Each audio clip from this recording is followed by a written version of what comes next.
Hey everyone, we are the Gratitude Girls. The gratitude girls are in the house. Hi, Laurie. How are you?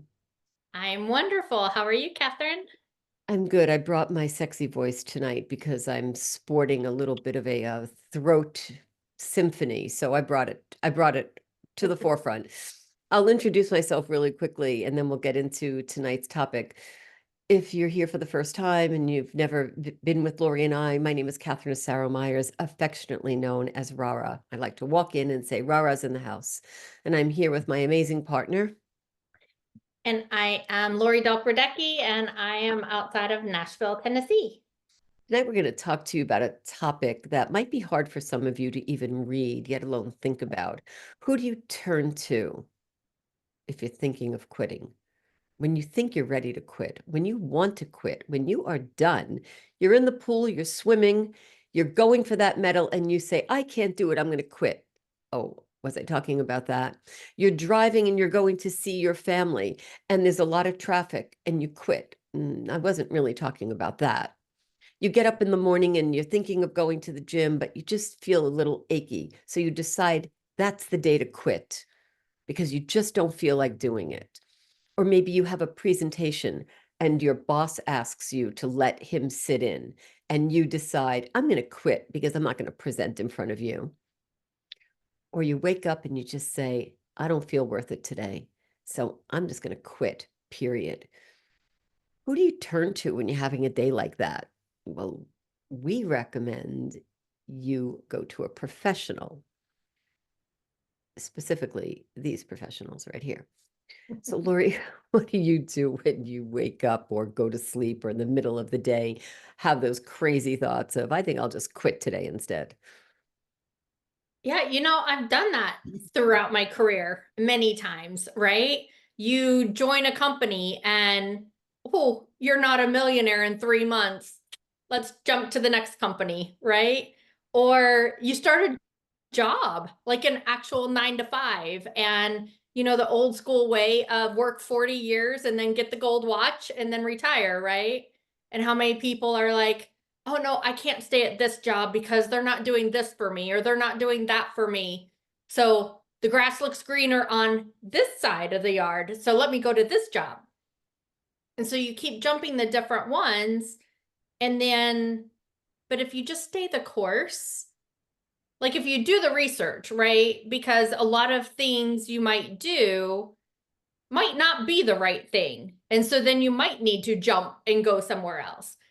But if you do the research first, or if you get with someone to help you do the research to figure out to make sure that you've made a good decision, then yeah, then stay the course and be diligent because you're going to be so much further if you actually stick to what you're doing and stick to your vision. Like, what was your goal in signing up or getting hired or picking this, whatever that is, in the first place? What was your reason? What was your reason that you pulled out your credit card? What was the reason that you signed on the dotted line?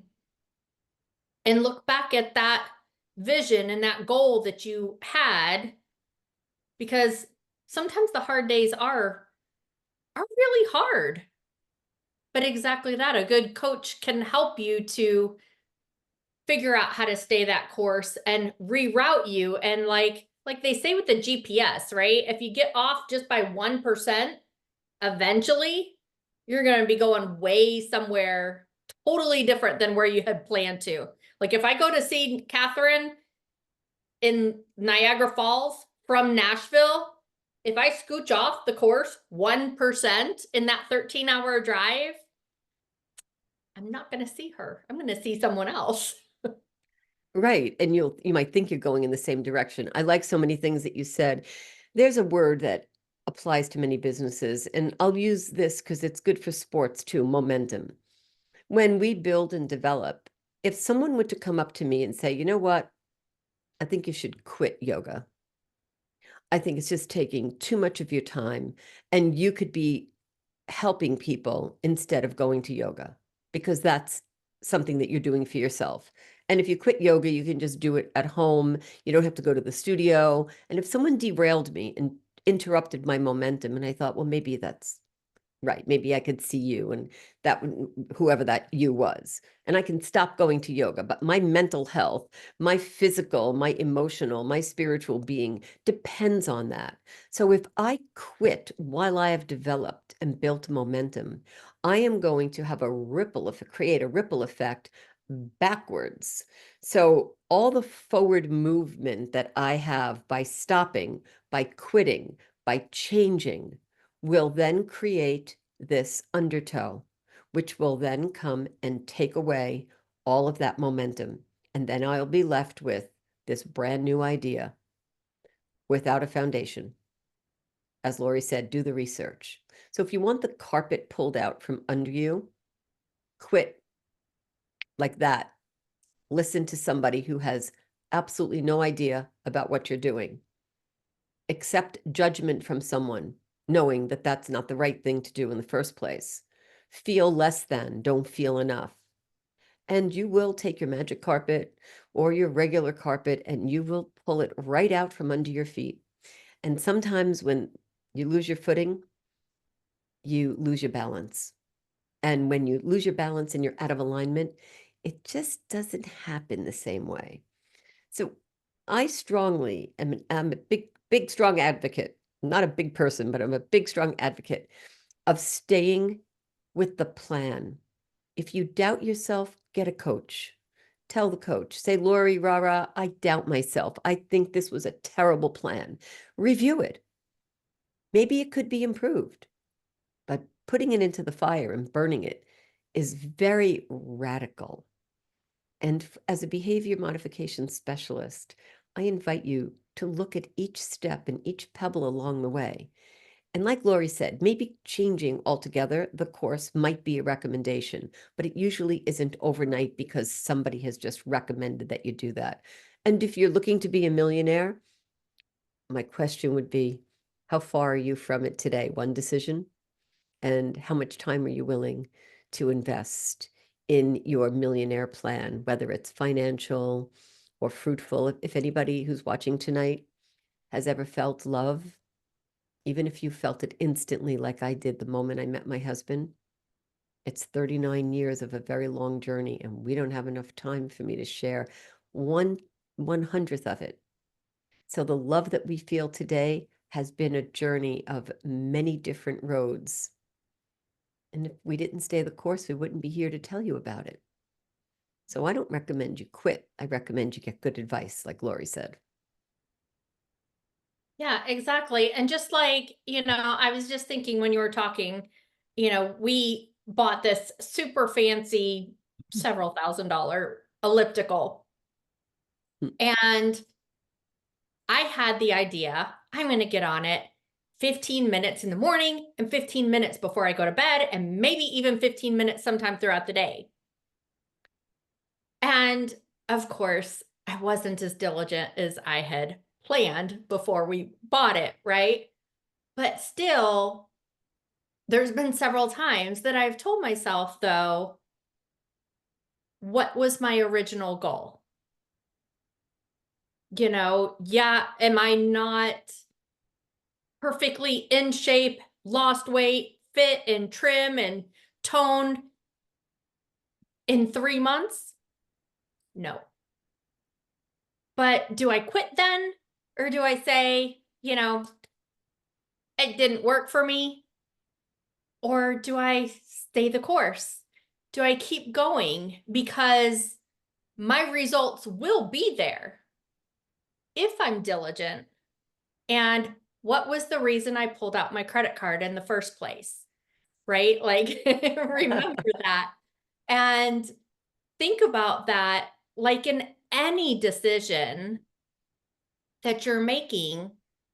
And that's it. And I've always heard this quote, don't undo a decision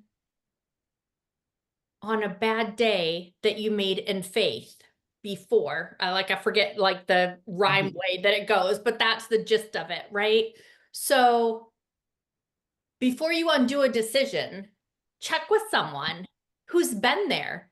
Check with someone who's stayed the course. Check with someone that has done whatever it is that you're doing for a long time. If it's network marketing, Catherine and I both have a long time history there. If it's working out, Catherine used to own a gym and be a personal trainer, right? And she can tell you all the coaching she's done with me on that. And so, but think of what the decision you made to begin with. And why are you wanting to stop or change that decision now? You know, that leads me to what I'm looking at over your right shoulder. If we wrap up with this, if you write down 5 things that you're grateful for every single day, and you focus on what you're grateful for in detail, I doubt you'll be grateful for quitting. You'll be grateful for the things that brought you to the point that you're at, whatever they are. And you read them. And if today's gratitude wasn't as strong as yesterday's, but if you go back and read that gratitude, you might find the reason why. If you take our 100-day challenge, that's one book. If you decide to do that for a year, that's 4 books. And you read what you wrote for 1 year, you will find timestamps in your life that were pivotal moments that brought you to the decisions you made. And they may rise the tide for you to stay not only where you are, but perhaps rise even higher. Because I think it comes down to the gratitude in our heart, Laurie, right? If we're grateful for what we have and where we are, we're not looking to shed it. We're not looking to get rid of it. It's not like, what is it, snakes that shed their skin? We're not looking to shed our skin. We're looking to grow and expand. So maybe we can wrap up on that note about gratitude, because our journal is, for me, it's something I touch twice a day. I write in it and I read it. I mean, during the course of the day, of course, I'm showing people, but I am using a pen and I'm writing my thoughts out. And this really helps. This is self-therapy for me.